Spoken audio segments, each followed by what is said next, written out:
ایران اسرائیل اس وقت جو معاملہ چل رہا ہے اس میں ایون یو ایس جو ہے وہ انکریج کر رہا ہے اسرائیل کو جواب دینے کے اوپر، حملہ کرنے کے اوپر.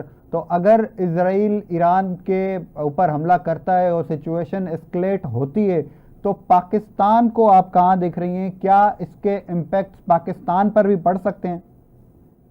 دیکھیے، پاکستان صرف مذمت کی حد تک محدود رہے گا.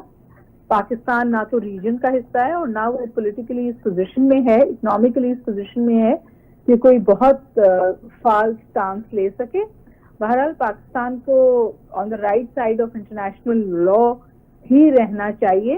اور یہ جو ایسکیلیشن ہے مڈل ایسٹ میں، اس کو یو این سیکرٹری جنرل نے سکننگ ایسکیلیشن کہا ہے. اور جو زبان اس وقت امریکہ بول رہا ہے وہ تو وہی الفاظ ہیں جو اسرائیل اس کے منہ پہ ڈال رہا ہے، کیونکہ الیکشن کا سیزن ہے.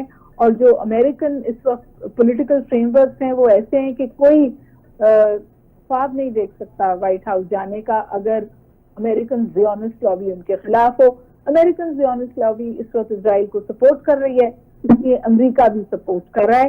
لیکن یہ دنیا کا پوائنٹ آف ویو نہیں ہے، یہ دنیا کی بڑھتی ہوئی فرسٹریشن جو ہے اس حوالے سے اس کا پوائنٹ آف ویو نہیں ہے.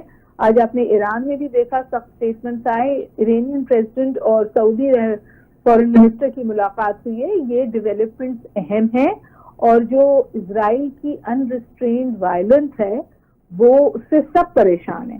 اور ایران نے تو مسلم ورلڈ کو یونائٹ کرنے کو کہا ہے. میرا خیال ہے اگر پاکستان کا وہاں کوئی کردار ہے تو اسے ادا کرنا چاہیے.